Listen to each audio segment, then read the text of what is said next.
in. So, and of course, the other thing about people who believe that hierarchies in the West are only composed of power and tyranny is that their own actions belie that, because whenever they make a decision to interact with that hierarchy, they attempt or to make a purchase or to make a trade, let's say, or to obtain a service of any importance, let's say a medical service, they are going to definitely act as if there are less and more competent people within that hierarchy and seek out the ones that are more competent, obviously, which you don't do. If the hierarchy is only composed of tyranny and power, there's no point in looking for competence. But anyways, in the West and in functioning societies, the hierarchies are basically predicated on competence and not power. And you might say, well, that's pretty naive. It's like, no, actually, it's not very naive. I'm not saying at all that inappropriate power plays don't play a role in corrupting hierarchies of competence. That happens, but generally what happens is if the hierarchies of competence get corrupted enough by power, then they crumble because they can no longer function. So, and the evidence that our hierarchies of competence work is everywhere because everything around us works all the time. Ayaan Hirsi Ali tells two interesting stories in her book Infidel, which is a great book, by the way. She came from Africa and from a country that wasn't very functional. And when she came to Holland, she said there were two things that really amazed her. And this really struck me because, now and then you get lucky and you can see the world you live in from an outsider's perspective, right? You get to see through someone else's eyes. She said the first thing that knocked her off her feet was waiting for a bus in Amsterdam. And she's standing at the bus stop and there's a pole there and there's a digital sign on the pole, and the digital sign says when the next bus is going to come and counts down, and then when it hits 0, the bus appears. And she absolutely could not believe that would happen, that there could be a sign that told you when the bus would come and that it would change and the bus would actually appear. And you think, well, yeah, no, that's a miracle, man. That's an absolute miracle. It is. You got to think that through. The amount of timing and organization and reliability, mechanical reliability and sociological or social organization and dedication on the part of the bus drivers and the entire company and the organization of the whole city and the state to make that possible is absolutely beyond belief, especially when it's timed to, well, perhaps not the second, but to 10 seconds or something like that. That is absolutely beyond belief. And her inability to comprehend that was the correct response. And then the other thing she was amazed by was that you could go talk to policemen and they would help you. That was just a no-go for her, because for her experience was policemen were there to shake you down and hurt you. And so you think, well, I won't dwell on that point any longer. The point is that it's absolutely ridiculous, blind, to make the assumption that the hierarchies in functioning Western democracies are fundamentally predicated on power and tyranny. And then, I can use a biological example too, which would place me outside of the postmodern realm of argument, because the postmodernists don't believe in biology, but they act like they do because they all die. So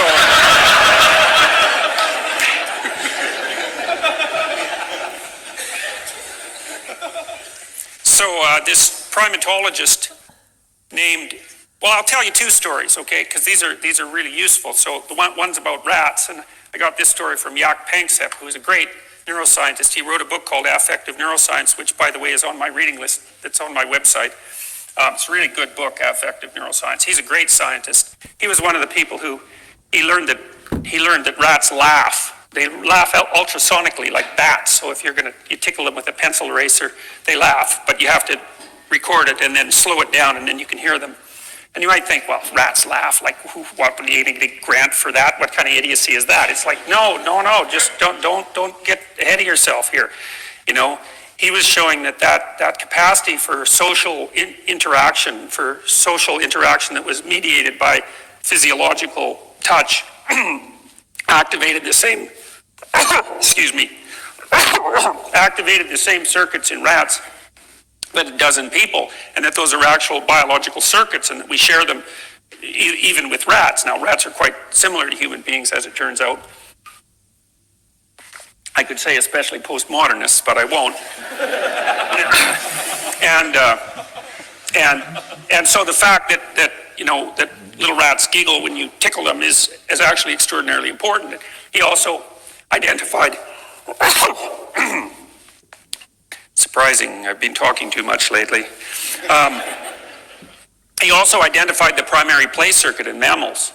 And that's a big deal too, from a scientific perspective. That's like discovering a new continent, like discovering a whole brain system that people really didn't know existed. That's a big deal.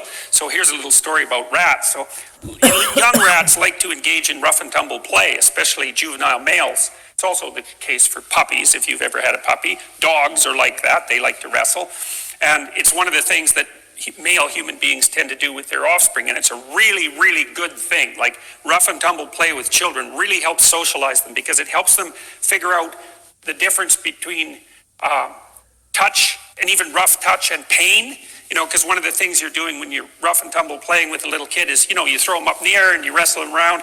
I had 2 couches when my kids were little that were sort of face to face. So we built this little wrestling ring, and I used to go in there and pound them half to death every night, So they love that. I mean, they get so excited about that. They love that so much. It's just crazy. But the reason for that is like you're stretching out their bodies, and you're showing them that they can't put their thumb in your eye, and you're teaching them to be graceful, and you're teaching them the difference between something new that's happening to the body and something painful. You're really teaching them to dance.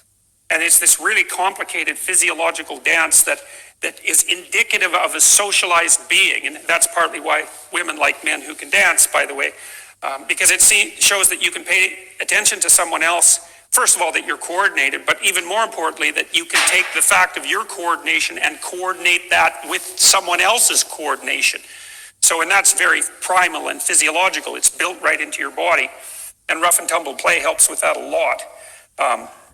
Anyways, rats also like to rough and tumble play for much the same reasons, and sort of pretty much all social mammals. So you can tell that rats like it. See, how do you know if a rat likes something? Well, he'll work for it. And one of the ways you can figure out if a rat wants to work for something is that, you get him in a state where maybe he's desperate for whatever he's working for, and you put a little spring on him and figure out how hard he pulls to go somewhere he knows where he's going to get that. And then you can measure the force that he's willing to apply, and that gives you a rough estimate of his motivation. Or maybe he has to bar press like a cocaine addicted rat to receive the reward, and you can count rate of bar pressing, and you can get an estimate of how excited the rat is to go do whatever it is the rat's going to do. And so Panksepp used to put rats, he'd pair them, one rat against the other, in kind of a play arena, not a very big thing.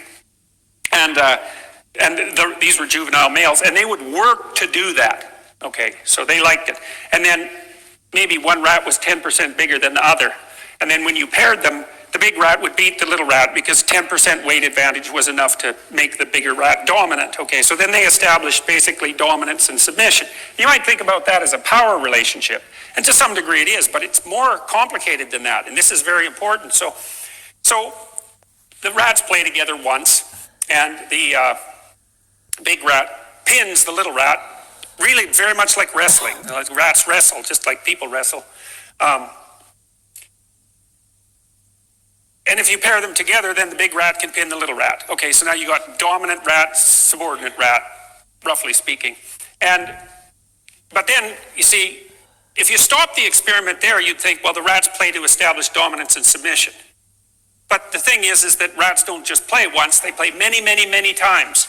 And that's also the case with human beings, is that you don't just play once, you play many, many times. And there is a difference between the rules of a game and the rules of a set of games. And that's so unbelievably important, so you keep that in mind, because we'll return to that. So anyways, the next time the two rats get together, the little rat has to ask the big rat to play, because the rule basically is subordinate entity asks dominant entity to play. And so the little rat does what mammals do to play. They kind of put their paws down and put their rear end bit up in the air. You see dogs do that, and unless you're completely clueless, you know that doesn't mean he's going for your throat. It means he wants you to whack him on the side of the head so he can sort of pretend to bite you, It's pretty obvious if you've played with dogs and children. So, and I make that comparison because dogs and children understand each other, right? They're pack animals. They follow the same basic rules. They know how to play. They can become friends. Otherwise, you wouldn't have them as pets. I mean the dogs, not the children. So anyways, the little rat asks the big rat to play. And the big rat thinks, yeah, okay, we'll play. They wrestle. And you pair them multiple times. Well, if you pair them multiple times, what you find is that unless the big rat lets the little rat win 30% of the time, the little rat won't ask the big rat to play anymore. And then you think, well, who cares? Why is that important? It's like, it's really important. That's a really important discovery because it shows you that even rats have a sense of fair play that emerges across iterated games. It's evidence for the biological instantiation of a social morality. It's a big deal, man. That's a big discovery. And it shows you that even at the level of rats, they're very social animals, by the way. The interactions between rats are mediated by something like a sense of fairness or justice. And so that's extremely cool because, we tend to think of animals as having dominance hierarchies, and that's predicated on power. And that idea, even though the bloody postmodernists don't believe in biology, they extend that analogy up to human beings. It's just not true. Okay, well, the same turns out to be true of chimpanzees. So Frans de Waal, who's a Dutch primatologist, a very smart one too, he's been interested in the biological basis of morality as well. And he's written a lot of good books on primate behavior, chimps in particular. Chimps are brutal creatures, man. Like, they go to war, eh? And so if you have a chimp territory out in the jungle, then the juveniles will, the males in particular, they'll band together in groups of 4 or 5. There's often, but not always, a female or 2 with them. And if they come across chimps from another troop that aren't within their hierarchy, let's say, they will, if they outnumber them, because they can't really count, but they can estimate magnitude visually. It's not the same as counting. But if they outnumber them, they will tear them to pieces. And chimps are at least twice as strong as a really well-developed human male. And so they can tear you up pretty good. And chimps are perfectly capable. They hunt. They're carnivorous, like human beings. And they hunt colobus monkeys often. They weigh about 40 pounds. And they'll basically eat them alive. And the monkey's screaming away like mad because, it's in pain because it's being eaten. And that doesn't slow the chimps down a bit. There's no cross-species empathy stopping them from having their snack. And so chimps are very brutal creatures. And